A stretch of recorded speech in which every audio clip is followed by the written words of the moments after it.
Hello प्यारे बच्चों, कैसे हो सब लोग। थोड़ा सा वीडियो विलम्ब से आ रहा है, उसके लिए मैं माफ़ी चाहूँगा क्योंकि कुछ दिनों से घर में एक सदस्य का तबीयत थोड़ा ख़राब था और इसलिए वीडियो टाइम पे मैं बना नहीं पाया। चलिए कोई बात नहीं, एक नया चैप्टर, एक नई शुरुआत करते हैं और आज हम स्टार्ट करेंगे क्लास 12th का रासायनिक बलगतिकी अध्याय को। रासायनिक बलगतिकी, ये जो बलगतिकी शब्द है ना, ये एक्चुअल में ग्रीक वर्ड है। ठीक है, इंग्लिश में इसे क्या बोलेंगे? Chemical kinetics. ठीक है, इस चैप्टर में पढ़ना क्या है, चीज़ें कैसे डील करनी है, एक बात समझ लीजिए, क्लास 12th केमिस्ट्री का सबसे ज़्यादा इंटरेस्टिंग चैप्टर है और उतना ही ज़्यादा इम्पॉर्टेंट भी। ठीक है, तो मज़ा खूब आने वाला है। ज़्यादा बड़ा चैप्टर है नहीं, कुछ सेलेक्टेड वीडियोस में कंप्लीट हो जाएगा, बट इसका इम्पोर्टेंस बहुत ज़्यादा रहता है ना। हर एग्ज़ाम में, चाहे आपका बोर्ड हो, जेई के पेपर्स हों या नीट के पेपर हों, हर एग्ज़ाम में ऐसा इतिहास में आज तक कभी नहीं हुआ कि केमिकल काइनेटिक्स के क्वेश्चन ना आए। तो भैया ये केमिस्ट्री के सबसे खास चैप्टरों में से एक है। ठीक है, चलिए सबसे पहले रासायनिक बलगतिकी ये जो शब्द है, इसका एक्चुअल में हम अर्थ समझने की कोशिश करते हैं। तो प्यारे बच्चों, आप इतना समझिए कि कोई भी जो रासायनिक अभिक्रिया होती है उसमें होता क्या है, तो आप सभी जानते हैं कि रासायनिक अभिक्रिया का अर्थ ही यही है कि जो अभिकारक है, जो रिएक्टेंट है, वो उत्पाद में क्या होने लगे, कन्वर्ट होने लगे। और जब ऐसा होता है तब आप सबको पता है कि अगर मैं सांद्रता वर्सेस समय का प्लॉट करूं तो हम सभी समझ पाते हैं कि अभिकारक की सांद्रता समय के साथ घटते जाती है और उत्पाद की सांद्रता समय के साथ क्या होती है, बढ़ते जाती है। ये है मेरा प्रोडक्ट और ये कौन है, मेरा रिएक्टेंट मतलब अभिकारक। और एक बिंदु ऐसा आता है जहां अभिक्रिया की दर, जो अभिकारक की घटने की दर है और उत्पाद के बढ़ने की दर है, ये दोनों जब एक दूसरे के समतुल्य आ जाते हैं, बराबर आ जाते हैं, तब इस अवस्था को आप लोग नाम देते हैं साम्यावस्था, मतलब कि इक्विलिब्रियम। ये बातें हैं, याद रखना। साम्यावस्था पे ना अभिकारक और उत्पाद की सांद्रता समान नहीं होती। अभिकारक और उत्पाद की जो बनने या जो घटने की जो दर है ना, वो समान होती है। अभिकारक घटता है इसलिए उसका ग्राफ नीचे आया और समय के साथ उत्पाद बढ़ता है। जब टाइम जीरो रहता है तब उत्पाद भी कितना रहता है, प्रोडक्ट भी कितना रहता है, तो जीरो ही रहेगा। रिएक्शन ही कहाँ स्टार्ट हुआ भाई। ठीक, चलिए अब एक बात समझिएगा कि कोई भी जो आप केमिकल रिएक्शन लेते हैं, आप सबको पता है आप अभिकारक से उत्पाद बनाते हैं। पर एक केमिकल रिएक्शन जब होता है तब उसमें कुछ बिंदुओं को हम लोग को ध्यान देना रहता है। कौन से महत्वपूर्ण बिंदु होते हैं कि भैया वो केमिकल रिएक्शन स्वतः होगा कि अस्वतः होगा, ये चीजें रहती हैं। ये आप लोग थर्मोडायनेमिक्स से पढ़े भी होंगे, या मैंने पहले भी इलेक्ट्रोकेमिस्ट्री विद्युत रसायन के चैप्टर में बताया होगा कि अगर आपको स्पॉन्टेनियस मतलब स्वतः प्रक्रम अगर बनाना है तो उस केस में गिब्स मुक्त ऊर्जा में जो परिवर्तन होता है वो कैसा होता है बच्चों, शून्य होता है। शून्य से नेगेटिव होता है, मतलब शून्य से छोटा होता है। और अगर डेल्टा जी जीरो से छोटा हुआ तो ई सेल जीरो से क्या हो जाएगा, बड़ा हो जाएगा। मतलब एक रासायनिक अभिक्रिया में और क्या क्या संभावनाएं होती हैं, हम उन चीजों पर भी बात करते जा रहे हैं। ठीक, और क्या खास बात होती है एक रासायनिक अभिक्रिया में, तो आप सभी समझेंगे कि जो रासायनिक अभिक्रिया है उसमें ये बात तो क्लियर हो रही है कि अभिकारक की सांद्रता समय के साथ घटते जा रही है और उत्पाद की सांद्रता समय के साथ बढ़ते जाती है। तो भैया उस अभिक्रिया की सीमा क्या है, कब तक वो अभिक्रिया संपन्न होते रहेगी, तो याद रखिए उस अभिक्रिया की सीमा है उसकी साम्यावस्था। जब तक साम्यावस्था इक्विलिब्रियम नहीं आता तब तक वो अभिक्रिया वैसे ही कंटिन्यू आगे आगे बढ़ते जाएगी। ठीक है, तो एक अभिक्रिया की जो सीमा होती है, बाउंड्री, वो क्या होती है, उसकी साम्यावस्था। ठीक, सीमा नाम की लड़कियां भी होती हैं, हमारी खुद एक दो दोस्त थी, तो सीमा जी बुरा नहीं मानना है। ठीक, अब एक चीज समझिए कि जब अभिक्रिया होती है साम्यावस्था तक पहुंचने के लिए अभिकारक उत्पाद लड़ाई करते रहते हैं, तो उस दौरान जो भी अभिक्रिया होती है उसकी एक अपनी स्पीड होती है, एक अपनी गति होती है। और उसी गति को अभिक्रिया की जो गति होती है ना दोस्तों, अभिक्रिया की गति और उस गति के कारण अभिक्रिया में लगने वाला समय, अभिक्रिया में लगने वाला समय, इसका भी हम लोग को अध्ययन करना रहता है। लगने वाला समय, क्योंकि भैया जिस अभिक्रिया की गति जितनी तीव्र होगी उसमें लगने वाला समय उतना कम होगा, और जो अभिक्रिया जितनी मंद होगी, स्लो होगी, उसमें लगने वाला समय उतना ज़्यादा लगने वाला है। तो जो अभिक्रिया की गति होती है, जो स्पीड होती है, जिसको हम लोग रेट का नाम भी दे सकते हैं, वही चीज़ आपको किस में पढ़ना है? रासायनिक बल गतिकी में। याद रखिएगा, जो ऊष्मा गतिकी होता है ना, थर्मोडायनेमिक्स, वो अभिक्रिया की संभाव्यता को प्रदर्शित करता है, पॉसिबिलिटीज को। जैसे ऊष्मा गतिकी के प्रथम नियम, द्वितीय नियम, ये सारी बातों को आपने देखा था कि भैया ऊर्जा का या अभिक्रिया का प्रवाह होता है, किस दिशा में होता है, ये ऊष्मा गतिकी के प्रथम और द्वितीय नियम से ये बातें समझ में आई थी। तो जो थर्मोडायनेमिक्स होता है, जो ऊष्मा गतिकी होता है, वो अभिक्रिया की पॉसिबिलिटीज को, संभाव्यता को प्रदर्शित करती है। और अगर बात रासायनिक बल गतिकी की करोगे तो वो अभिक्रिया की गति को प्रदर्शित करती है। तो पूछा जाए कि रासायनिक बल गतिकी हम चैप्टर क्यों पढ़ रहे हैं? क्योंकि हर एक केमिकल रिएक्शन की एक कोई ना कोई स्पीड, कोई ना कोई रेट होगी, और उसी के बारे में रसायन की वह शाखा जो अभिक्रिया की गति और उसकी क्रियाविधि का अध्ययन करता है, वही क्या कहलाता है? रासायनिक बल गतिकी। तो रासायनिक बल गतिकी क्या है, ये बात आप लोग समझ पाए, इतना आप नोट कीजिए। फिर हम रासायनिक बल गतिकी में जो रेट ऑफ रिएक्शन है, मतलब अभिक्रिया की दर, या उसी को हम बोलेंगे अभिक्रिया की गति, वो क्या चीज है, उसको कैसे निरूपित करना है, अब उस पे आएंगे। तो इसको प्यारे बच्चों नोट कर लो एक बार। चलिए, तो ये हटाया जाए, और अब हमारा मुद्दा है अभिक्रिया की दर पढ़ने का। अरे भाई जल्दी मिट जा।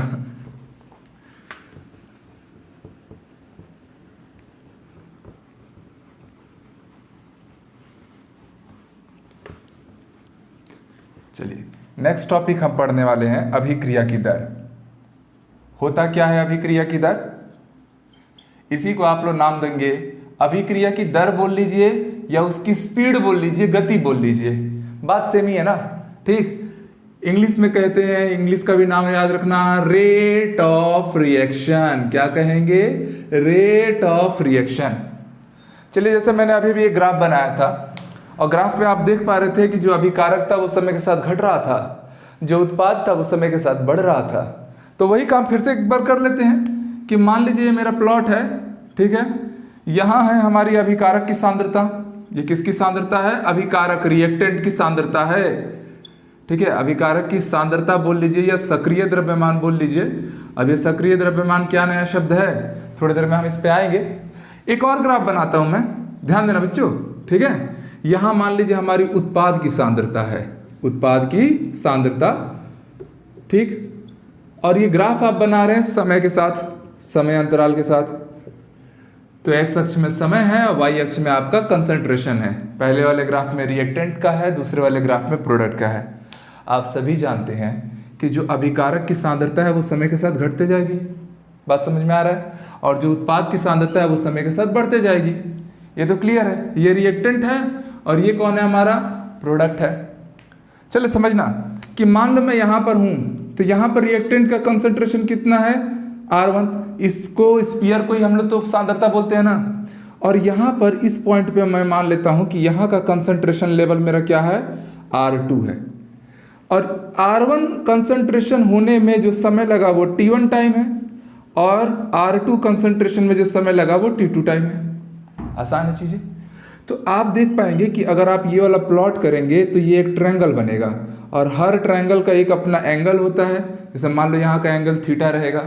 ठीक, तो मैं ध्यान से देखूं तो जो मेरा रेट ऑफ रिएक्शन आता है, ध्यान समझना, जो अभिक्रिया की दर आती है, अभिक्रिया की दर वास्तव में ना सांद्रता में परिवर्तन होता है। क्या होता है? सांद्रता में परिवर्तन बटा समय अंतराल। ठीक, सांद्रता में परिवर्तन बटा समय अंतराल, याद रखना ना। ठीक, कि कोई भी जो रेट होता है, कभी भी जो रेट वर्ड यूज किया जाता है ना, ठीक है, तो रेट वर्ड का मतलब ही होता है कि उसको आप समय से भाग दे रहे हो। जैसे आप पढ़ते हो त्वरण, त्वरण क्या होता है? तो आप सबने पढ़ा है कि भैया वेग में परिवर्तन की दर, दर बोला मतलब समय से भाग दे दिया। न्यूटन के सेकंड लॉ को पढ़े होगे कि जो बल होता है वो क्या होता है? संवेग परिवर्तन की दर, दर बोला इसका मतलब आप किससे भाग दे रहे हो? समय से भाग दे रहे हो। तो कभी भी दर वर्ड आए तो आप समझ लेना कि समय से आपको क्या देना है, भाग देना है। और अंश में क्या आता है, अंश में आता है वो राशि जो परिवर्तित होती है। तो यहां भी अगर मैं अभिक्रिया की दर की बात करूं तो मैं एक बात तो समझ गया कि समय अंतराल, नीचे क्या आएगा, समय अंतराल आएगा, अंश में वो राशि आएगी जो परिवर्तित होगी। तो तुम लोग खुद से सोचो कि एक रासायनिक क्रिया जब संपन्न होती है तो उसमें ऐसी कौन सी राशि है जो परिवर्तित होती है, तो वो है उसकी सांद्रता। अभिकारक की सांद्रता लगातार घटती है और अभिकारक की सांद्रता जितना घटती है उत्पाद की सांद्रता उसी अनुपात से बढ़ते जाती है। यही तो रासायनिक अभिक्रिया का मेन फंडा है। ठीक, तो आप यहां से समझ पाए कि जो रेट आएगा वो एक्चुअल में क्या आएगा, R2 का कंसंट्रेशन माइनस R1 का कंसंट्रेशन डिवाइडेड बाई नीचे में क्या आया, T2 माइनस T1। अब एक चीज और समझना बच्चों कि यहाँ पर जो अभिकारक है आपका वो समय के साथ घट रहा है, इसलिए उसके सामने क्या लग जाएगा, माइनस लग जाएगा। उसके सामने क्या लग जाएगा, माइनस। ये माइनस का सिंबल क्यों लगाया गया, क्योंकि अभिकारक की सांद्रता समय के साथ लगातार घटते जा रही है। तो जब रेट ऑफ रिएक्शन फाइनली मैं निकालूंगा तो वो क्या आ जाएगा, वो आ जाएगा change in concentration of reactant divided by time period. ये हो गया आपका अभिकारक के सापेक्ष। अब बात अगर उत्पाद के सापेक्ष कर लेंगे तो मैं मान लेता हूं कि यहां पर जो मेरा उत्पाद है इसकी सांद्रता आपने P1 ले ली है और यहां पर जो मेरा उत्पाद है इसकी सांद्रता मैंने P2 ली है। तो जब अब मैं रेट लूंगा तो फिर से मैं क्या बोलूंगा, P2 minus P1 divided by T2 minus T1, क्योंकि हमेशा अंतर कैसे लिया जाता है, फाइनल माइनस इनिशियल, अंतिम माइनस प्रारंभिक। तो यहां से सीधे सीधे आप डाटा रखना शुरू कीजिए। आप देख पाएंगे कि P2 की वैल्यू P1 की वैल्यू से ज़्यादा ही है, इसलिए फाइनल जो वैल्यू आएगा वो कैसा आएगा, तो पॉजिटिव आएगा। तो ये बना आपका रेट ऑफ रिएक्शन। ठीक, और यहाँ पे ये रेट ऑफ रिएक्शन का फाइनल फार्मूला ये बना है। तो क्लियर हो रही है बातें कि जो रेट ऑफ रिएक्शन है वो कहीं ना कहीं सांद्रता में परिवर्तन बटा समय अंतराल ही को निरूपित कर रहा है। ये ग्राफ नोट कर लीजिए, कॉपी में अच्छा दिखेगा। ठीक है, ठीक, तो ये चीजें क्लियर हो गई कि जो अभिक्रिया की जो दर आई ना वो वास्तव में क्या आ गई। अगर मान लो रिएक्टेंट से मेरा प्रोडक्ट बन रहा होगा तो अभिक्रिया की दर क्या हो जाएगी, अभिकारक के सांद्रण में परिवर्तन। कैसा परिवर्तन, अभिकारक तो समय के साथ घटता है, सामने क्या लगा दिया, माइनस। और यहां पर क्या आएगा, उत्पाद के सांद्रण में परिवर्तन, और वो समय के साथ बढ़ता है इसलिए उसके सामने क्या लगेगा, प्लस लगेगा। तो आसान है ये चीजें। ठीक है, ये अगर आपको सही से नहीं दिखाई दे रहा होगा तो मैं इसको थोड़ा सा इधर लिख दे रहा हूं, change in concentration of P divided by delta T। ठीक है बच्चों, ये मेरा आया अभिक्रिया की दर, जिसको हम किससे निरूपित कर रहे हैं, R से। अब एक चीज समझिएगा, R जो अभिक्रिया का दर कहला रहा है ना, यही अभिक्रिया का वेग है। ये जो वेग होता है ना, ये दो प्रकार का लिया जाता है। एक तो तात्क्षणिक वेग, मतलब एक पर्टिकुलर टाइम पर उसका क्या वेग आ रहा है, ठीक है, और एक दूसरा आता है औसत वेग। तो याद रखिएगा, किसी जो औसत वेग होता है ना, वो संपूर्ण अभिक्रिया का वेगों का एक औसत होता है। तो किसी एक पर्टिकुलर टाइम पर, एक निश्चित क्षण पे आप उसके औसत वेग की गणना तो कर नहीं पाएंगे। बात समझ पा रहे हैं ना। इसीलिए जब हम लोगों को ये जो टोटल मैंने बोला कि R लिखा हूं, तो ये R एक्चुअल में क्या है, तो ये संपूर्ण रिएक्शन का है ना। क्यों, क्योंकि ये जो डेल्टा का सिंबल लगा है, ये डेल्टा का सिंबल जब डिफरेंस ज्यादा रहता है ना, अंतर ज्यादा रहता है, तब निरूपित किया जाता है। तो इसलिए अगर डेल्टा लगा है तो समझ लेना ये उसका एवरेज स्पीड, औसत वेग या औसत दर को निरूपित कर रहा है, और उसको हम कैसे ले रहे हैं, डेल्टा के सिंबल से। डेल्टा का मतलब ये टाइम पीरियड भी क्या है, ज्यादा है। डेल्टा तब के लिए यूज करना ना जब डिफरेंस, अंतर क्या हो, ज्यादा हो। मान लो अगर ये टाइम एकदम अप्रोचेस टू जीरो है, मतलब मैं किसी क्षण पर बात कर रहा हूं। अब तो जब मैं किसी क्षण पर बात कर रहा हूं ना, क्षणिक हो गया, ठीक, तो उस समय आपका एवरेज स्पीड नहीं आएगा। उस समय आपकी जो स्पीड आएगी वो रहेगी इंस्टेंटेनियस स्पीड या इंस्टेंटेनियस रेट, जिसको हम तात्क्षणिक दर या तात्क्षणिक वेग के नाम से जानेंगे। और उस समय कुछ नहीं होगा, ये जो डेल्टा है उसकी जगह पे क्या लगा देना रहेगा, डी लगा देना रहेगा। डी का मतलब डिफरेंस। जब डिफरेंस छोटा रहता है तो उसको डी से निरूपित करते हैं, और जब वही अंतर डिफरेंस बहुत बड़ा आता है तब हम डेल्टा के सिंबल से रिप्रेजेंट करते हैं। तो इस छोटी सी बात को आप लोग याद रखिएगा।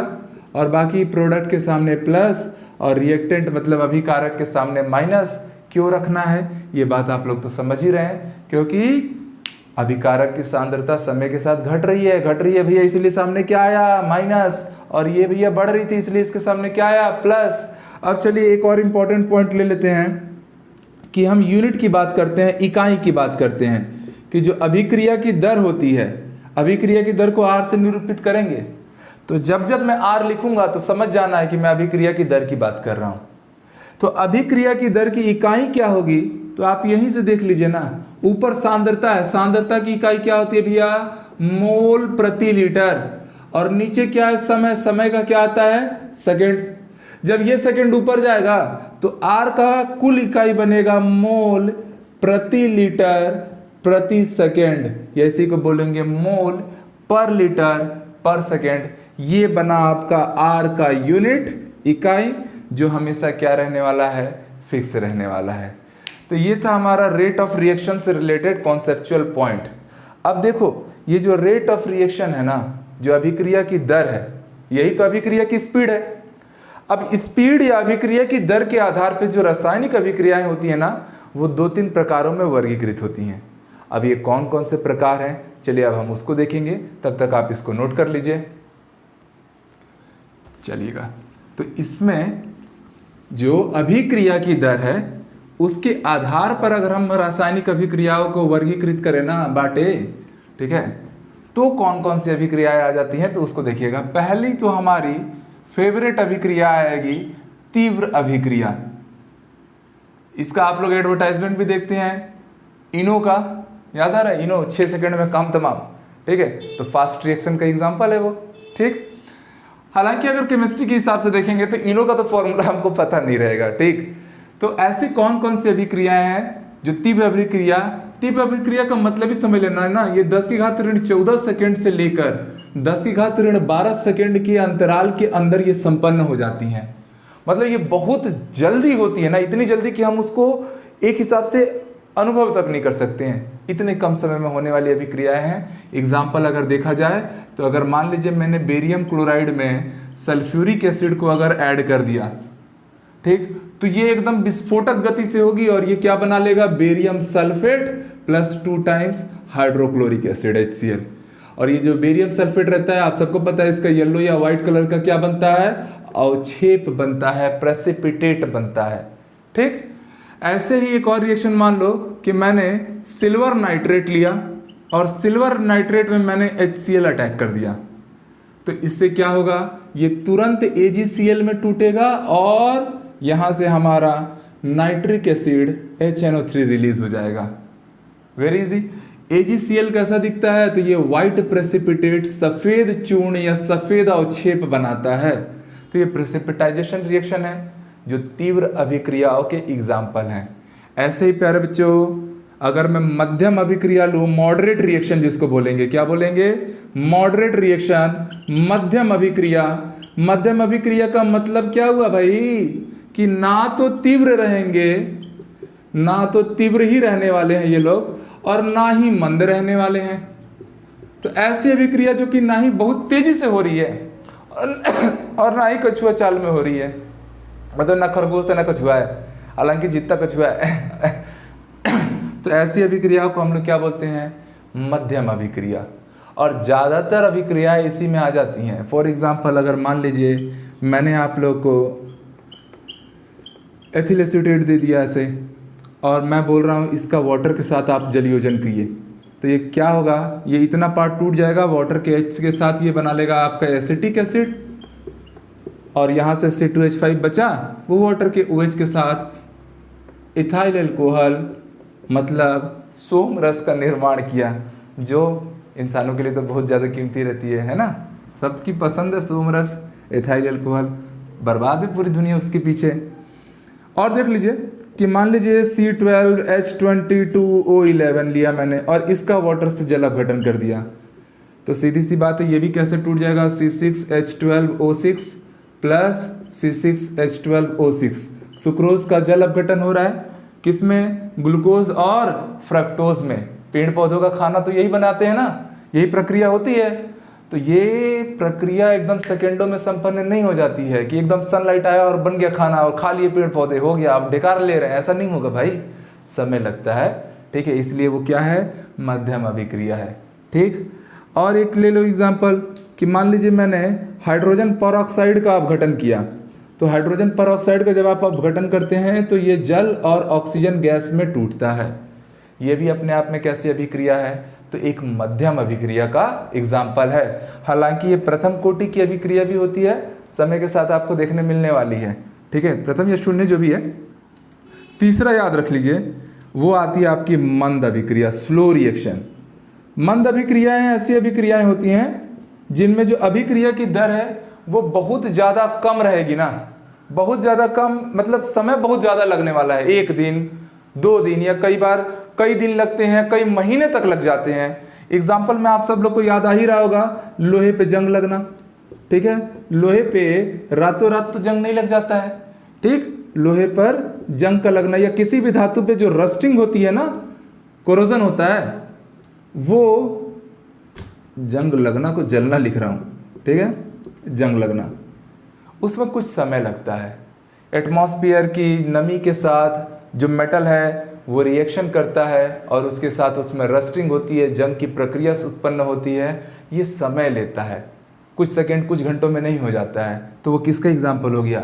एक मंद अभिक्रिया। इनफैक्ट कार्बन का ऑक्सीजन से मिलकर कार्बन डाइऑक्साइड में बनना, ये भी एक मंद अभिक्रिया का ही एक एग्जाम्पल है। तो ये कुछ अभिक्रियाएं थी जिसको हमने किस आधार पर वर्गीकृत किया? तो अभिक्रिया की दर के आधार पे, मतलब केमिकल रिएक्शन की जो स्पीड है उस बिहाफ पे हमने तीव्र अभिक्रिया, मध्यम अभिक्रिया और मंद अभिक्रिया, मतलब फास्ट रिएक्शन, मॉडरेट रिएक्शन और स्लो रिएक्शन में कैटेगराइज किया और कुछ कुछ इंपॉर्टेंट एग्जांपल्स डील किए। साथियों इसको नोट करो, फिर इसके बाद और भी चीज़ें हम लोग धीरे धीरे बढ़ाते जाएंगे। चलो अब हम नेक्स्ट टॉपिक पढ़ेंगे, उसको हम नाम दे रहे हैं रेट एक्सप्रेशन। क्या कह रहे हैं? रेट एक्सप्रेशन मतलब दर व्यंजक। पूरा का पूरा जो चैप्टर है ना, केवल 2 चीज़ों पे चलेगा। एक रासायनिक अभिक्रिया की दर, क्योंकि केमिकल काइनेटिक्स चैप्टर ही का नाम है, तो पढ़ना किसके बारे में है? रासायनिक अभिक्रिया की स्पीड के बारे में पढ़ना है कि किस गति से हो रही है, किस दर से हो रही है। और दूसरा इंपॉर्टेंट पार्ट आता है दोस्तों, ऑर्डर ऑफ रिएक्शन, अभिक्रिया की कोटि। हालांकि वो 1-2 लेक्चर के बाद आएगा, पर जब आएगा बड़ा जोर से आएगा, इतना जोर से आएगा कि दिल दहला देगा। ठीक है, चलो रेट एक्सप्रेशन में आ रहे हैं। दर व्यंजक एक्चुअल में क्या है तो समझने की कोशिश करना कि मान लो मेरा एक रिएक्टेंट से बन रहा है प्रोडक्ट, तो आप सबने बोला कि आर जो आया वो एक्चुअल में क्या आया? Change in concentration of reactant divided by time period. और यहाँ पर भी क्या आया? Change in concentration of product divided by क्या लिए? टाइम पीरियड लिए। ठीक है, यही तो अभिक्रिया की दर कहलाई। अभिकारक समय के साथ घट रहा है इसलिए सामने क्या आ गया? माइनस। उत्पाद समय के साथ बढ़ रहा था इसलिए उसके सामने क्या आ गया? प्लस। एक काम करता हूं, मैं इसी चीज को थोड़ा सा चेंज करता हूं। मान लीजिए मैं A प्लस B, इस बार 2 अभिकारक ले लिया और उससे मैं 2 उत्पाद बना रहा हूं C और D। समझना? तो यहां पर जो रेट ऑफ रिएक्शन आएगा वो क्या हो जाएगा? अभिकारक के सांद्रता में, एक चीज समझो, ये जो मैं ऐसा ब्रैकेट लगाता हूं ना, इसको हम लोग सांद्रता बोल रहे हैं, पर वास्तविकता में ये सक्रिय द्रव्यमान है। ये क्या है? सक्रिय द्रव्यमान है। पर हम लोग क्लास 11 से पढ़कर आए रहते हैं, हम बार बार इसको A की सांद्रता, ये जो ब्रैकेट लगा है इसको हम लोग क्या पढ़ते हैं? A की सांद्रता, D मतलब अंतर, तो A की सांद्रता में अंतर डिवाइडेड बाई टाइम पीरियड। पर एक बात समझ लेना कि कभी भी ये ब्रैकेट जब भी लगे रहे तब इसको आप लोग सांद्रता ना लेके क्या लेंगे? सक्रिय द्रव्यमान लेंगे, एक्टिव मास लेंगे। अब ये एक्टिव मास कौन सी नई बला है? तो आप समझिए, सांद्रता का मतलब होता है अभिकारक का टोटल अमाउंट, जितना भी रिएक्शन के लिए लिया गया है। और एक्टिव मास मतलब सक्रिय द्रव्यमान अभिकारक के उन अणुओं या परमाणुओं की संख्या है जो रासायनिक अभिक्रिया में भाग ली हैं। समझ में आया? दोनों में क्या फर्क है? इसको एक एग्जांपल से समझाता हूं। मान लो मुझसे कहा जा रहा है कि मैं 1 गिलास ना मुझे शरबत बनाना है। शरबत बनाना भी अपने आप में एक रासायनिक अभिक्रिया हो सकती है। आप वाटर को H2O को रिएक्ट कर रहे हो शुगर के साथ, उसमें सॉल्ट NaCl डाल रहे हो, नींबू सिट्रिक एसिड डाल रहे हो, अलग से कुछ रसना उसना कुछ भी रूह अफ़ज़ा कोई तो केमिकल डाल रहे हो, तो बड़े सारे केमिकल मिलकर एक मिश्रण बना रहे हैं जिसको आप लोग शरबत का नाम दे रहे हैं। तो ये एक रासायनिक अभिक्रिया हुई। मैं कह रहा हूँ कि 1 गिलास शरबत बनाना है, पर मैंने लिया 1 ड्रम पानी। मैंने 1 ड्रम पानी लिया है, उससे मुझे 1 गिलास शरबत बनाना है। तो समझो बात को कि जो 1 ड्रम पानी लिए हैं वो है मेरा प्रारंभिक अभिकारक का सांद्रता, क्योंकि सांद्रता का मतलब होता है अभिकारक की वो मात्रा जो लिया गया है, और सक्रिय द्रव्यमान का मतलब होता है अभिकारक की वो मात्रा जो अभिक्रिया में भाग ली है। तो बताओ शरबत बनाना केमिकल रिएक्शन में अभिक्रिया का कितने हिस्से ने भाग लिया? तो केवल 1 गिलास। इसलिए आपकी सांद्रता आ गई 1 टब पानी या 1 ड्रम पानी, और उसका सक्रिय द्रव्यमान क्या आया? 1 गिलास पानी, क्योंकि केमिकल रिएक्शन में पूरा 1 ड्रम पानी हिस्सा नहीं लिया, केवल 1 गिलास पानी ने हिस्सा लिया, इसलिए वो उसकी सक्रिय द्रव्यमान है, और जो पूरा 1 ड्रम पानी था वो उसका सांद्रता है। और ये जब भी आपको दिखे तब समझ लेना कि ये सक्रिय द्रव्यमान को निरूपित करता है। बट हमारी आदत पड़ी हुई है इसको सांद्रता पढ़ने की, तो ये आदत क्या सही है कि गलत है? तो याद रखना ये आदत इसलिए पड़ गई ना क्योंकि आप क्लास 11th में चैप्टर पढ़ रहे थे रासायनिक साम्यावस्था, आयनिक साम्यावस्था। याद रखो पढ़ना इसको सक्रिय द्रव्यमान ही है, पर हम सांद्रता क्यों पढ़ते हैं? क्योंकि प्यारे बच्चों साम्यावस्था जब इक्विलिब्रियम का कंडीशन आता है ना, तो इक्विलिब्रियम के कंडीशन की खास बात है एट इक्विलिब्रियम साम्यावस्था पे जो एक्टिव मास होता है, मतलब जो सक्रिय द्रव्यमान होता है, वो कंसंट्रेशन सांद्रता के बराबर होता है। तो इसीलिए हम पूरे के पूरे सांद्रता के चैप्टर में, सॉरी इक्विलिब्रियम के चैप्टर में, चाहे रासायनिक साम्यावस्था था चाहे आयनिक साम्यावस्था था, हम इसको सांद्रता सांद्रता करके हर बार बोल रहे थे, क्योंकि वहाँ एक्टिव मास सक्रिय द्रव्यमानी क्या बन गया रहता था? सांद्रता। तो वहाँ तो सांद्रता बोलना जायज है। बट अभी क्या पढ़ रहे हो? केमिकल काइनेटिक्स, रासायनिक बलगतिकी, और रासायनिक बलगतिकी में साम्यावस्था का आना जरूरी नहीं है, इसलिए इसको सांद्रता पढ़ना भी गलत माना जाएगा। इसको क्या पढ़ना है? सक्रिय द्रव्यमान, क्योंकि ये उस अमाउंट को, उस मात्रा को रिप्रेजेंट करेगा जो रिएक्शन में पार्टिसिपेट करेगा। अब इस चीज को मैं इतना ज्यादा डिटेल में या इतना फोर्स देके क्यों कह रहा हूं? क्योंकि आगे के सारे कॉन्सेप्ट ना इसी बेस पे बनेंगे। तो आपको क्लियर होना चाहिए कि ये सक्रिय द्रव्यमान है। साम्यावस्था के केस में हम इसको सांद्रता का नाम देते थे, बट दिक्कत यह है कि अब हम इसको सांद्रता सांद्रता बोलने को मजबूर हो गए हैं। जैसे हमसे कोई पूछता है हमारा वेट क्या है, तो हम बोलते हैं सर 50 kg, 80 kg, जबकि आपको पता है वेट का यूनिट क्या है? न्यूटन है। पर हम बोलते किस में है? केजी। और ये समाज ने स्वीकार कर लिया है। आप सभी कोई पूछेगा वेट क्या है, आप आंसर केजी में दोगे। इंटरव्यू में जाओ, वहाँ वेट आपसे पूछा जाए, आप केजी में दे दो आंसर, थैंक यू बोल के आपको घर भगा देंगे। फिर बाद में समझ आएगा कि यार मैं तो सही बोला था, क्या गलती हुई? तो समझ में आएगा कि फिजिक्स के आधारभूत नियमों का आपने पालन नहीं किया कि वेट को न्यूटन में बोलना है, केजी में नहीं बोलना है। पर समाज ने स्वीकार कर लिया, हमने वेट को केजी में ही बोला, और आज भी बोल रहे हैं, आप कल भी बोलेंगे, तो क्या ही फर्क पड़ेगा? तो मैं भी अगर इसको सांद्रता कई बार बोल दूं ना, तो समझ जाना कि ये एक्टिव मास ही है, सांद्रता नहीं है, क्योंकि चैप्टर चल रहा है केमिकल काइनेटिक्स, यहां साम्यावस्था का आना कोई अनिवार्य नहीं है। ठीक, चलो अब आ जाते हैं रिएक्शन पे कि जो अभिक्रिया की दर है वो अभिकारकों के सक्रिय द्रव्यमानों में परिवर्तन की क्या रहेगी? दर रहेगी। और यहाँ क्या हो जाएगा? ये प्रोडक्ट है ना C और D, याद रखिएगा, ऐसा नहीं समझना कि यहाँ अभिकारक A और B और C और D है, इन सब के अभिक्रिया की दर अलग अलग आएगी। भैया अभिक्रिया की दर अपने आप में समझ लो एक कार है, एक मोटर कार है, उसमें A और B 2 अभिकारक हैं और C और D 2 उत्पाद हैं जो पिछले सीट पे बैठे हैं। अगर कार की स्पीड 100 है ना, तो A की स्पीड भी 100 है, B की स्पीड भी 100 है, C की भी 100 है, D की भी 100 है। तो कुछ बच्चों को कंफ्यूजन हो जाता है कि सर क्या ये सारे के सारे आपस में इक्वल होंगे? बिल्कुल इक्वल होंगे, क्योंकि हम पूरी की पूरी अभिक्रिया की दर के बारे में बात कर रहे हैं, किसी अभिकारक या किसी उत्पाद की दर के बारे में बात नहीं कर रहे हैं।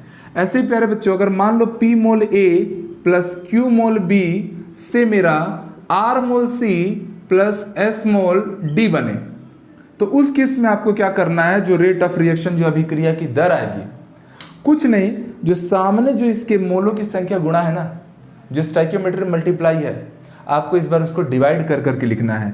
तो मैं क्या लिखूंगा 1/p, क्या लिखूंगा change in active mass of A, मतलब ए की सांद्रता। चलो अब मैं सांद्रता बोल रहा हूँ, पर समझ जाना सांद्रता बोल रहा हूँ मतलब मैं बात सक्रिय द्रव्यमान की कर रहा हूँ, क्योंकि चैप्टर चल रहा है रासायनिक बलगतिकी, साम्यावस्था नहीं चल रहा है। ठीक, तो जब भी मेरे मुंह से सांद्रता निकले सभी बच्चों के दिमाग में आना चाहिए कि मैं सक्रिय द्रव्यमान पे बात कर रहा हूँ, वो अमाउंट जो रिएक्शन में भाग हिस्सेदारी लेगा। सामने क्या लगाऊंगा माइनस, क्योंकि अभिकारक है। सिमिलरली Q का मल्टीप्लाई है तो यहाँ Q से डिवाइड कर देना, क्या आ जाएगा B के सांद्रता में परिवर्तन की दर, सामने फिर से क्या माइनस, क्योंकि ये भी क्या था अभिकारक था। यहाँ आ जाएगा C का मल्टीप्लाई, सॉरी R का मल्टीप्लाई है। अच्छा ये R और ये R सेम नहीं है ना, ये R एक नंबर है बस और कुछ नहीं। फिर ये हो गया change in concentration of C divided by dt equal to 1/s change in concentration of D by dt। तो ये है आपका तब का एक्सप्रेशन, तब का व्यंजक जब सामने कुछ कुछ मोल का क्या रहे, मल्टीप्लाई रहे। ठीक, एग्जाम्पल्स को थोड़ा और देखते हैं हम लोग डिटेल से। तो जैसे मान लो मैं अगर ऐसा बोल रहा हूँ कि हमारे पास एक ऐसा एग्जाम्पल है, ध्यान देंगे सभी लोग, कि अगर मैं बोल रहा हूँ H2 प्लस ऑफ I2, ये सब गैस फॉर्म में है। किस फॉर्म में है, गैसियस फॉर्म में है। से हम बना रहे हैं 2HI, और मैं बोल रहा हूँ दर व्यंजक रेट इक्वेशन को आप प्राप्त करें। तो सीधी सी बात है, इसके सामने कितना मोल है 1, तो ये सीधे आएगा minus of D of H2 divided by dt।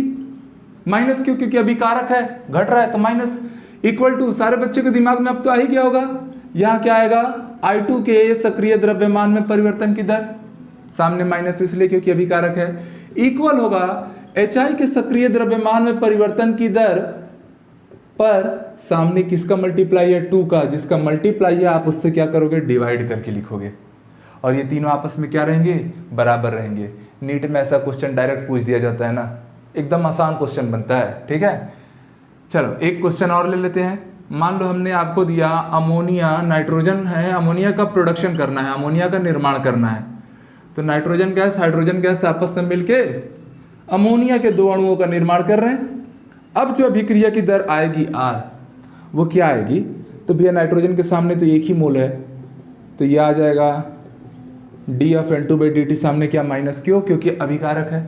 यहाँ मेरे प्यारे बच्चों को आप समझ में आ ही गया होगा कि यहाँ पर 3 का मल्टीप्लाई है, इसलिए आपने क्या किया, 3 से डिवाइड कर दिया, और क्या हो जाएगा D of H2 divided by dt, सामने फिर से क्या माइनस, और वो किसकी इक्वल होगा 1/2 D ऑफ NH3 अमोनिया के सक्रिय द्रव्यमान में परिवर्तन की दर, सामने 2 का मल्टीप्लाई था इसलिए इस बार 2 से डिवाइड हो गया है। तो ये सारी चीज़ें बहुत आसान रहने वाली हैं, सभी को इजीली क्लियर भी हो रही होंगे। ठीक, अब चलो ऐसे ही कुछ और रिएक्शन मैं आपके सामने लिख देता हूँ, आपको उनको भी बनाना रहेगा। जैसे मान लो मुझसे बोला गया है 2 टाइम्स NO प्लस O2 से मिलकर बन रहा है 2 टाइम्स NO2, दर व्यंजक की प्राप्ति कीजिए बोल रहा है। तो भैया R इक्वल टू बड़े प्यार से लिखेंगे half of NO divided by dt, सामने क्या रखना माइनस, ये हो जाएगा D of O2 by dt, सामने minus half of change in concentration of NO2, concentration बोलो या एक्टिव मास बोलो, अपॉन dt। बातें समझ में आ गई, ये क्या रहेगा, प्लस में रहेगा, क्योंकि अभिकारक नहीं है, उत्पाद है, उत्पाद समय के साथ बढ़ते जाता है। ठीक, ऐसे एक कहानी में और ट्विस्ट लाता हूँ, ये ऊपर वाला तो नोट कर ही लिए होंगे, कि मान लीजिए मैं अगर आपसे ऐसा कहता हूँ कि मैं फॉर एग्जांपल मैंने हाइड्रोजन को ऑक्सीजन से मिलाकर वाटर बनाया, ठीक, वाटर बनाया। अब पूछा जाता है कि अब इसका रेट इक्वेशन क्या आएगा या रेट एक्सप्रेशन क्या आएगा। अभी रेट एक्सप्रेशन पढ़ रहे हैं, मतलब दर व्यंजक पढ़ रहे हैं, दर समीकरण रेट इक्वेशन हम बाद में और पढ़ेंगे डिटेल से। तो प्यारे बच्चों आप तो सीधे सीधे बोलोगे सर यहाँ पर हाइड्रोजन के सक्रिय द्रव्यमान में परिवर्तन की दर, सामने 1 है तो 1 से डिवाइड करने से तो कुछ फर्क तो पड़ा ना भाई। और यहाँ पर क्या आएगा, ऑक्सीजन के सक्रिय द्रव्यमान में परिवर्तन की दर तो लेंगे, पर यहाँ पर 1/2 है।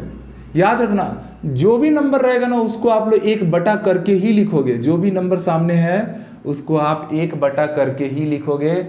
सामने माइनस क्यों लगाया? क्योंकि ये अभिकारक है, समय के साथ घट रहा है। और यहाँ पर आ जाएगा D of D T change in active mass of H2O। तो जब मैं इसको पूरी तरह से सॉल्व करूँगा ना, समझ में आया? अगर नंबर ना डिवाइडेड बाई में दिया रहे ना, जो नंबर दिया है, जो भी नंबर दिया है आपको उसको 1 बटा करके ही लेना है। यहाँ 2 दिया था तो मैंने 1/2 लिया, यहाँ 1/2 लिया था तो मैंने 1/1/2 लिया। बात पकड़ पा रहे ना? तो ये पलटी मार के ऊपर आ जाएगा, तो हमें नया एक्सप्रेशन क्या मिल जाएगा? डी ऑफ H2/dt इक्वल आएगा, सामने ये 2 ऊपर आ गया ना, तो ये आ गया O2/dt इक्वल हो गया डी ऑफ H2O/dt। ये बना आपका रेट एक्सप्रेशन। तो कई बार संख्याएं किस रूप में दी जाएंगी और आपको कैसे डील करना है, ये बात अब आप क्लियर रखिएगा। इसको नोट कीजिए बच्चों। अब इस पे हम लोग आंकिक प्रश्न भी बना लेते हैं, क्योंकि ऐसे सवाल ना अगर जेईई और नीट में पूछता है या आपके बोर्ड में पूछता है तो वो सबसे पेपर का सबसे इजी क्वेश्चन रहेगा और वो लगना चाहिए। ठीक है, नोट कर लीजिए। तो चलिए प्यारे बच्चों, सामने एक सवाल आ चुका है हमारे बीच में, इसको डील करना है। बड़ा सा सवाल है तो घबराना नहीं है, क्योंकि मैंने जानबूझ के एक ही सवाल में बहुत सारी चीज़ों को निकालने के लिए प्रयास किया है। क्या कहता है कि दिए गए रासायनिक अभिक्रिया में, एक रासायनिक अभिक्रिया दिया है कि अमोनिया के 4 अणु ऑक्सीजन के 5 अणुओं से मिल रहे हैं और उससे 4NO + 6H2O का निर्माण हो रहा है। ठीक, अब आप बैलेंस करने मत जाइए, वो ऑलरेडी बैलेंस रहेगा। ठीक है, सवाल का है केमिकल रिएक्शन तो बैलेंस ही देगा वो। आगे पूरे NO के निर्माण की दर, NO के निर्माण की दर का मतलब बच्चों समझो क्या दिया है आप लोग को। NO के निर्माण की दर क्या बोल रहा है? दर का मतलब समय से भाग दे दिया गया। NO का निर्माण हो रहा है मतलब NO के सांद्रण में क्या हो रहा है? परिवर्तन हो रहा है। यही तो हो गया NO के निर्माण की दर। NO क्या है? एक उत्पाद है। उत्पाद है मतलब इसके सामने माइनस लगाने की कोई जरूरत नहीं है। वो आपको दिया हुआ है कितना?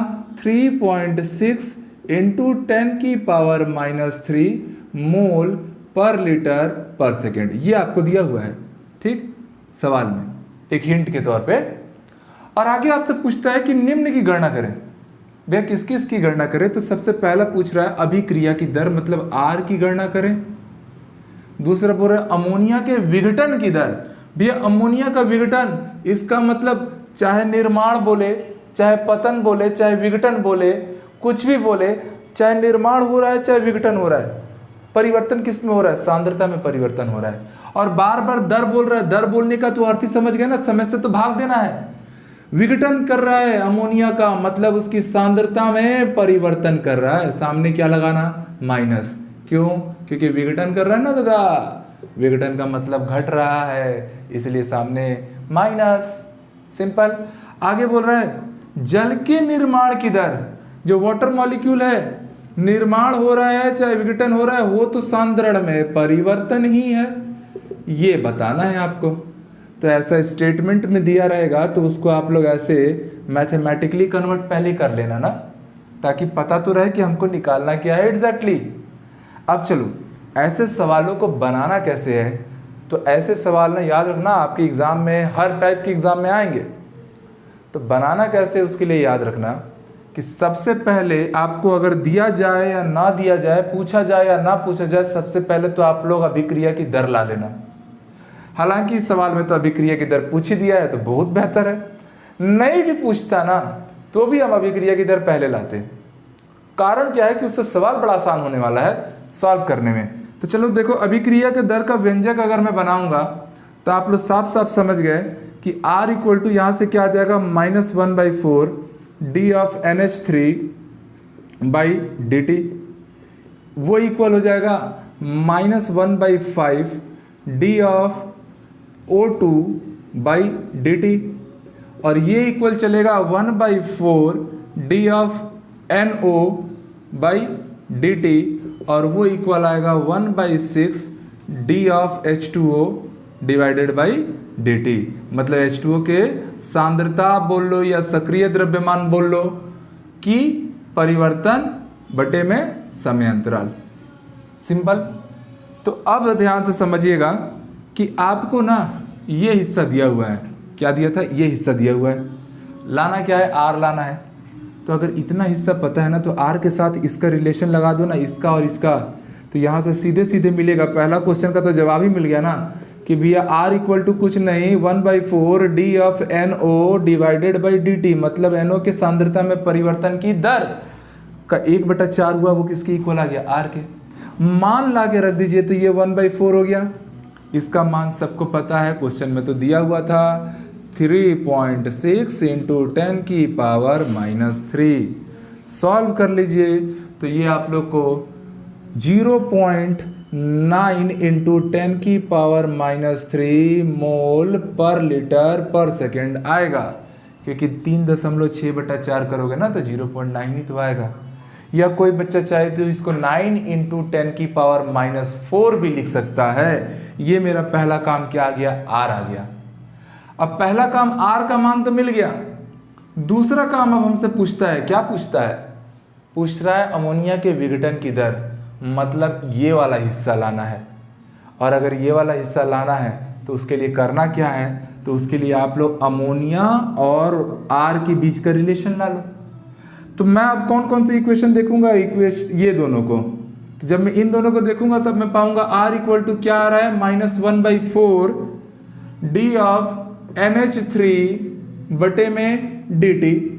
हमें चाहिए क्या, हमें इतना हिस्सा चाहिए, अमोनिया के विघटन की दर चाहिए, मतलब मुझे इतना हिस्सा चाहिए। यही तो है ना अमोनिया के विघटन। विघटन क्यों, क्योंकि माइनस का मतलब भी हो रहा है विघटन हो रहा है, सांद्रता घट रही है। तो ये है अमोनिया के विघटन की दर इक्वल टू क्या हो गया, 4R। तो सीधे सीधे आप लोग को आंसर मिलेगा अमोनिया के विघटन की दर वास्तव में किसके इक्वल हो गई, 4R। आर का मान सबको पता है ना भैया, 0.9 इंटू 10 की पावर -3। सॉल्व करने पर आ जाएगा 3.6 10 की पावर -3 मोल पर लीटर पर सेकेंड। या कोई बच्चा चाहता ना तो यहाँ से भी आंसर ला सकता था कि भैया मैं अमोनिया को NO के साथ कंपेयर करता, तो देखते ये 1/4 ये 1/4 सीधे सीधे कैंसिल होता, तो अमोनिया की जो विघटन की दर आती वो NO के उत्पादन की दर आती, मतलब अमोनिया का भी जो आंसर आया है NO की क्या होने वाला था, बराबर ही आने वाला था। तो दिमाग लगाने का अपना अपना है, आप यहाँ से भी हमेशा आर ला के भी दिमाग लगा सकते हो, अदरवाइज अगर आप लोग इन लोगों को आपस में तुलना करोगे तो भी आंसर सवाल बनना ही तो है ना। तीसरा काम हमसे क्या पूछा गया, चले अब मैं इसको हटा रहा हूँ ना, ठीक, ताकि स्पेस बने और हम तीसरी चीज को भी निकाल पाए। तीसरा बोल रहा है जल के निर्माण की दर। भैया जल के निर्माण की दर मैं यहीं से देख रहा हूं, आर इक्वल टू सीधे सीधे क्या आएगा, जल के निर्माण की दर। भैया जो नंबर मूल सामने है उसको डिवाइड करते हो ना, ये तो है ना जल के निर्माण की दर और आर के बीच का संबंध। तो यहां से आप सीधे सीधे समझ गए कि जल के निर्माण की जो दर आएगी ना वो क्या आ जाएगी, 6 टाइम्स आर आ जाएगी। आर का मान सबको पता है, इसको उठा के आप रख लीजिए आर के मान को। तो यहाँ से हम पाएंगे जल के निर्माण की दर इक्वल टू 6, आर की जगह पे 0.9 इंटू 10 की पावर -3, मतलब ये आया 5.4 इंटू 10 की पावर -3 मोल पर लीटर पर सेकेंड। इसी तरह प्यारे बच्चों अगर आपसे ऑक्सीजन के विघटन की दर भी पूछ देता तो मुझे लगता है आप आराम से ला सकते हैं। तो ऐसे सवाल रहेंगे, होप सो सबको समझ में आ गया होगा कैसे बनाना है, इसको नोट कीजिए। चलिए प्यारे बच्चों अब ये सवाल समझिएगा, ये सवाल समझ में आ गया ना तो इस टाइप के सारे सवाल ना यूँ चुटकियों में निकलेंगे पहली फुर्सत से, ठीक है। कुछ नया है इसमें, क्या नया है और कहाँ स्टूडेंट गलती करता है ना, इसलिए मैंने जानबूझ के सवाल को थोड़ा सा मॉडिफाइड करके आपके सामने रखा है। क्या पूछा गया है, बोल रहे अमोनिया के निर्माण में नाइट्रोजन की सांद्रता दिया हुआ है, क्या 2 इंटू 10 की पावर -3, यूनिट देखो ध्यान से, मोल पर लीटर दिया है। मतलब हमें ना जो गिवन है, जो दिया गया है वो क्या दिया गया है, तो वो दिया गया है नाइट्रोजन की सांद्रता में परिवर्तन, केवल इतना हिस्सा दिया हुआ है, उसकी दर नहीं दिया है। सवाल में दर कहीं दिख रहा है क्या, नहीं दिख रहा है। और यूनिट भी देखो, दर दिया रहता तो बगल में पर सेकेंड आया रहता ना, आया नहीं है। तो केवल नाइट्रोजन की सांद्रता में परिवर्तन, और जब भी मैं सांद्रता बोलता हूं तब आपको समझ जाना है मैं सक्रिय द्रव्यमान की बात कर रहा हूं ना। वो दिया था 2 × 10⁻³ मोल प्रति लीटर। आगे आपको दिया है तथा समय अंतराल 2 सेकंड है, मतलब यहाँ पर समय का जो अंतराल है वो दिया है 2 सेकंड। आपको बोल रहा है निम्न को ज्ञात करें। अभिक्रिया की दर बोल रहा है आर की वैल्यू कितनी आएगी। एक काम करो, क्या पूछा गया है वो सब तो बात की बात है। सबसे पहले तो आप लोग अमोनिया का क्या बोला था, निर्माण ना। तो अमोनिया का निर्माण कैसे होता है तो ये सभी लोग जानते हैं कि N2 + 3H2 मिलकर क्या बनाते हैं, 2 टाइम्स अमोनिया। ये सबको याद है। तो यहाँ से अगर मैं R का व्यंजक बनाऊंगा तो वो मुझे मिलेगा -d of N2 / dt equal आएगा वो 1/3 d of H2 के सक्रिय द्रव्यमान में परिवर्तन की दर। सामने फिर से क्या लगाना रहेगा, माइनस, क्योंकि अभिकारक है ना हाइड्रोजन भी। और यहाँ पर कितना आएगा 1/2 अमोनिया के सांद्रता में परिवर्तन की दर। ये इतना हिस्सा हमारा मिला। ठीक, अब चलिए अब हम लोग सवाल पढ़ते हैं कि सवाल में क्या क्या चीज़ें दी गई हैं, क्या क्या चीज़ें पूछी गई हैं एक्चुअल में। सबसे पहले तो पूछा गया है कि अभिक्रिया की दर ला लो। तो भी अभिक्रिया की दर लाने चलता हूँ। क्या करूँगा मैं, पहले R और N2 dt ये जो मेरा दिया है ना, इन दोनों को मैं सीधे सीधे कोरिलेट कराता हूँ। तो मैं साफ साफ देख पाऊंगा पहले सवाल का अगर जवाब चाह रहा हूँ तो कि R कुछ नहीं आया, अमोनिया के सांद्रण में परिवर्तन की दर आया। अब आप ध्यान से देखना ना, सीधे आंसर आने वाला है। D of N2 का मान आपको दिया हुआ था। D of N2 का मान कितना दिया था प्यारे बच्चों, 2 × 10⁻³ डिवाइडेड बाई dt का मान भी आपको क्वेश्चन में दिया हुआ है 2 सेकेंड। इस बार ना पूरा दर ना देके अलग अलग सांद्रता में परिवर्तन अलग दे दिया है और समय अंतराल अलग दे दिया है। तो इतना तो हमारे पास ब्रेन होना चाहिए कि हम चीज़ों को सीधे सीधे सॉल्व किए और हमें क्या मिला, 10⁻³ मोल पर लीटर पर सेकेंड। सामने माइनस लिखने की कोई ज़रूरत नहीं है, क्योंकि ये प्लस और माइनस बस ये बताता है कि अभिकारक की सांद्रता घट रही है, उत्पाद की सांद्रता बढ़ रही है। R को -10⁻³ लिखने से कोई फर्क नहीं पड़ रहा है। ठीक है, चाहो तो लिख भी लो, नहीं भी लिखोगे तो भी समझ जाना कि भैया R माइनस सिंबल बस ये बता रहा है कि अभिक्रिया की दर समय के साथ घटेगी। ठीक, और कुछ नहीं। तो R की वैल्यू आ गई। एक बार R आ गया ना तो अब ये सारी चीजें आएंगी। अगले क्वेश्चन में क्या पूछ रहा है, हाइड्रोजन के सांद्रता में परिवर्तन की दर। मतलब बच्चों हाइड्रोजन के सांद्रता में परिवर्तन इतना हो गया, उसकी दर बोल रहा है। दर बोल रहा है मतलब समय से क्या कर रहे हो, भाग दे रहे हो। ठीक, हाइड्रोजन क्या था, अभिकारक था कि उत्पाद था, तो अभिकारक था, तो सामने क्या लगाना है, माइनस। ये आपसे पूछ दिया गया है। ठीक, अगला आपसे सवाल पूछ रहा है हाइड्रोजन के सांद्रता या सांद्रण में परिवर्तन। मैं बार बार बोल रहा हूं सांद्रण, सांद्रता ये शब्द जब भी यूज कर रहा हूं उसका मतलब सक्रिय द्रव्यमान से है। पर सवाल ध्यान से समझो, इसके में क्या बोल रहा है, हाइड्रोजन की सांद्रता में परिवर्तन की दर, और ये पूछ रहा है हाइड्रोजन की सांद्रता में परिवर्तन। मतलब इस बार हमें केवल इतना ही हिस्सा बताना है। बात समझ में आया? वो दर था इसलिए समय से भाग देना पड़ा, यहाँ दर नहीं है इसलिए केवल आपको हाइड्रोजन की सांद्रता में परिवर्तन बस का मान बताना है। अगला बोल रहा है अमोनिया के निर्माण की दर। दर बोला है, अमोनिया का निर्माण होना, विघटन होना, तो सब कुछ अभिकारक के सांद्रता में परिवर्तन पर ही निर्भर करता है ना। और दर बोला है मतलब टाइम से क्या किया, डिवाइड किया, मतलब ये हिस्सा लाना है। और फिर अगला बोल रहा है अमोनिया के सांद्रता में परिवर्तन। अमोनिया के सांद्रता में परिवर्तन मतलब इसको आप पढ़ोगे अमोनिया की सांद्रता, डी मतलब डिफरेंस मतलब परिवर्तन। इस तरीके से ये सवाल हमसे डिमांड किया गया था। तो किस समय क्या लाना है, होप सो आप ये चीजें आप समझ पाए। अब हम सवाल को सॉल्व करने जा रहे हैं, तो चलिए ध्यान से देखते जाइएगा कि जब आप सवाल सॉल्व कर रहे हैं, आपने आर ला लिया ना, आर ला लिया, और ये रिलेशन आपने तो पहले से बना रखा है। तो एक काम करना है, कुछ नहीं करना है, आपको सीधे सीधे जो जो चीजें पूछा गया है उसका आपको जवाब देते जाना है। कैसे? तो मान लीजिए सेकंड वाले सवाल का मैं जवाब देता हूं। क्या पूछा गया था, हाइड्रोजन की सांद्रता में परिवर्तन की दर। हाइड्रोजन की सांद्रता में परिवर्तन की दर, ठीक। तो वो यहां से आप लोग को रिलेट करो इसको और इसको, तो आप साफ साफ पा रहे हो सर -1/3 इक्वल टू किसकी आ रहा है, d of H2 upon dt equal to किसके आ रहा है, R के, है ना। रासायनिक अभिक्रिया से भी उठा लेते। रासायनिक अभिक्रिया N2+3H2 दिया था ना, तो R के लिए जो 3H2 है वो 1/3 करके लेना था ना, हो गया। तो यहाँ से आप सीधे सीधे पाए, क्या पाए, इसको अब हम हटा रहे हैं, सब दिमाग में रहना चाहिए, ठीक है बबुआ। तो हाइड्रोजन की सांद्रता में जो परिवर्तन की दर आएगी वो आ गई 3R, ठीक।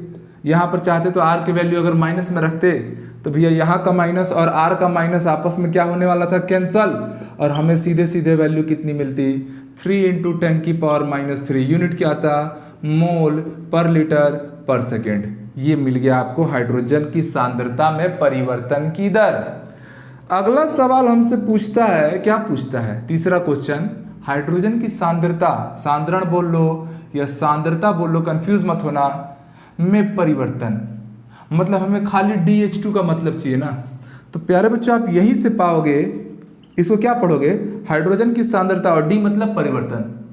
तो हाइड्रोजन की सांद्रता में अगर मुझे केवल परिवर्तन चाहिए तो वो कुछ नहीं होगा, वो सीधे सीधे ये देखो, ये जो dt है ना, इधर ले जाके मल्टीप्लाई कर दो, तो 3R × dt।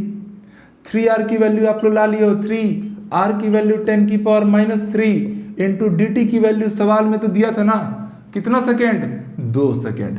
तो सॉल्व किए, कितना आ गया, 6 × 10⁻³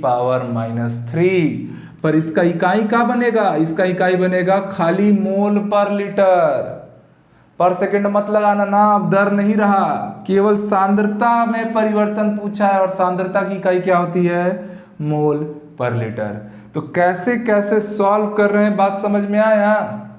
अब अगला बोलता है अमोनिया के निर्माण की दर, तो चलो पहले इसको नोट तो कर लो, तब तो आगे कुछ बनाए। चलिए हटा रहे हैं हम, ये हो गया बाय बाय, ए भैया जाओ अभी जगह दो, तो ये हो गया बाय बाय। क्या पूछता है हमसे अगला, चौथा क्वेश्चन, अमोनिया के निर्माण की दर, मतलब D ऑफ NH3/dt, ये बताना है। आप हमेशा याद रखना ना, अमोनिया का निर्माण हुआ किससे था, से बना था 2 × NH3। तो भैया जब R लेना होगा तो R लेना होगा अमोनिया के रिस्पेक्ट में, तो आप ऐसा लेंगे, डिवाइडेड बाई क्या करना, dt, सामने 2 का मल्टीप्लाई है इसलिए वो हो गया 2 से डिवाइड, इक्वल टू क्या चल रहा है, R, बन गया, कहानी खत्म। हर बार इसलिए मैंने पहले बोला R को पहले ला के रख लो ना, क्योंकि R एक बार मिल गया रहेगा ना तो सारा का सारा काम उसके आधार पर हो जाएगा। तो हमसे पूछा गया था अमोनिया के निर्माण की दर भैया, तो D of NH3/dt equal to क्या हो गया, 2R, R का मान सबको पता है 10⁻³ हो गया, आंसर आ गया मोल पर लीटर पर सेकेंड, कहानी खत्म, ठीक। अब पांचवा क्वेश्चन में क्या बोलता है, अमोनिया के सांद्रता में परिवर्तन, मतलब हमको खाली इतना बताना है, अमोनिया के सांद्रता में परिवर्तन, मतलब ये जो नीचे का dt है ना, इसको लाके यहाँ मल्टीप्लाई करा दो, तो ये हो गया 2R × dt, तो 2R की जगह पे 10⁻³ और dt की जगह पे 2, हो गया 4 × 10⁻³ मोल पर लीटर। तो इस तरीके से ऐसा घुमा घुमा के ना आपको लपेट लपेट के सवाल देगा, और आपको भी उसको लपेट लपेट के सवाल को उड़ा के रख देना है, ठीक है। चलिए नोट कर लीजिए, कभी निर्माण या सांद्रता में परिवर्तन की दर बोलेगा और कभी सांद्रता में परिवर्तन बोलेगा, दोनों वर्ड का मीनिंग आपको क्लियर रहना चाहिए। इसलिए ये सवाल मैंने बोला कि कॉन्सेप्चुअल बिल्डिंग के लिए बहुत जरूरी है। चलिए एक ऑब्जेक्टिव क्वेश्चन ले रहे हैं जो ऑलरेडी नीट की एग्जाम में आया हुआ है, ठीक है। तो ऐसा तो क्वेश्चन आता है, देखोगे तो सेकंडों में सॉल्व हो सकता है, ठीक। क्या दिया है सवाल में, एक केमिकल रिएक्शन दिया हुआ है, रासायनिक अभिक्रिया, अब हो रहा है NO2 का निर्माण हो रहा है कि उसका विघटन हो रहा है, तो साफ साफ समझ में आ रहा है NO2 अभिकारक है, तो NO2 के विघटन की दर दिया है, और वो दिया है 6 × 10⁻12, जिसको नहीं भी दिखाई दे रहा होगा तो इसको 6 × 10⁻12 लिख लेना ना, मोल पर लीटर पर सेकेंड। आपसे सवाल में डिमांड किया है ऑक्सीजन के निर्माण की दर, क्यों निर्माण बोल रहा हूँ, क्योंकि ऑक्सीजन एक उत्पाद है, तो कोई टेंशन वाली काम ही नहीं थी, सीधे सीधे दर व्यंजक को प्राप्त करना था, वो आपको ऐसा सीधा सीधा इक्वेशन बना के देता, ठीक। इक्वल टू क्या हो जाता, 1/2 NO के सांद्रता या एक्टिव मास में परिवर्तन की दर इक्वल टू क्या आता, ऑक्सीजन के सांद्रता या सक्रिय द्रव्यमान में परिवर्तन की दर, और सामने क्या लगा था, माइनस। मैंने बोला था ना न्यूमेरिकल बनाते समय प्लस माइनस को ध्यान में मत देना ना, देखो ना ऑप्शन में तो कहीं माइनस नहीं दे रहा है, तो टेंशन की बात ही नहीं है। आपको क्या इसके लिए बताना है, ऑक्सीजन के लिए बताना है। तो एक काम कीजिए, किसका दिया हुआ है NO2 का, तो इन दोनों को ना आप कंपेयर कीजिए। तो जब आप इन दोनों को कंपेयर करेंगे तो ये हिस्सा इसके सीधे सीधे बराबर है, तो मैं सीधे बोलूंगा 1/2 D ऑफ NO2, मतलब NO2 के सांद्रण में परिवर्तन की दर -1/2 सामने मल्टीप्लाई रहेगा, वो सीधे सीधे आ जाएगा O2 के निर्माण की दर या O2 के सांद्रता में परिवर्तन की दर। डाटा रख दीजिए ना, आपको इतना डाटा तो पहले से क्वेश्चन में गिवन है ना, ठीक है, रखिए सीधे ये 1/2 6 × 10⁻⁻12 रख दिया इसकी जगह पे, और ये क्या आया D ऑफ O2/dt। जब मैं सॉल्व किया तो फाइनली आया कितना, माइनस। ये माइनस तो अब हटा देना पड़ेगा, क्यों, क्योंकि मैंने पहले ही बोला था प्लस माइनस पे ध्यान मत देना। O2 का क्या हो रहा है, निर्माण हो रहा है ना, तो ये माइनस अपने आप हट जाएगा, ठीक है। उत्पाद के सामने माइनस तो आएगा नहीं, खाली अभिकारक के सामने माइनस आता था। न्यूमेरिकल सॉल्व करते समय प्लस माइनस का टेंशन मत लेना, आप केवल डाटा को देखना, क्या ऐसा कोई डाटा है, बिल्कुल है, ऑप्शन ए। तो इस तरीके से आप लोग सवालों को सॉल्व कर पाएंगे। अब इसी में कोई लड़का थोड़ा स्मार्ट रहता तो उसको इतना भी सॉल्व करने की जरूरत नहीं थी भाई। वो क्या देखता कि NO2 का प्रोडक्शन का है या डिसोसिएशन का, विघटन का दर दिया हुआ है और O2 का पूछा गया है। हमको पता है जो सामने नंबर मल्टीप्लाई होता है वो क्या होता है, डिवाइड होता है। तो भैया O2 के सामने 1 है, 1 का डिवाइड होने से कोई फर्क तो पड़ेगा नहीं, इसके सामने क्या है, 2 है, तो जो डाटा है ना उसको सीधे 2 से क्या करना था, डिवाइड कर देना था, सीधे आंसर आ ही जाता आप लोगों का। तो पेन उठाने की भी जरूरत नहीं थी, ठीक है। तो ये सारा आज हमने रेट ऑफ रिएक्शन को जाना, अभिक्रिया की दर क्या है, केमिकल काइनेटिक्स में क्या क्या चीजें पढ़नी है, उन सारी बातों को समझा और दर व्यंजक रेट एक्सप्रेशन को एक्सप्लेन किया। नेक्स्ट क्लास में मिलते हैं बच्चों नए इन्फॉर्मेशन के साथ। वीडियो का लेंथ थोड़ा बड़ा हो गया है तो टॉलरेट कर लेना। मिलते हैं नए ऊर्जा के साथ नेक्स्ट लेसन में, तब तक के लिए खूब पढ़ाई कीजिए, अपना खूब ख्याल रखिए।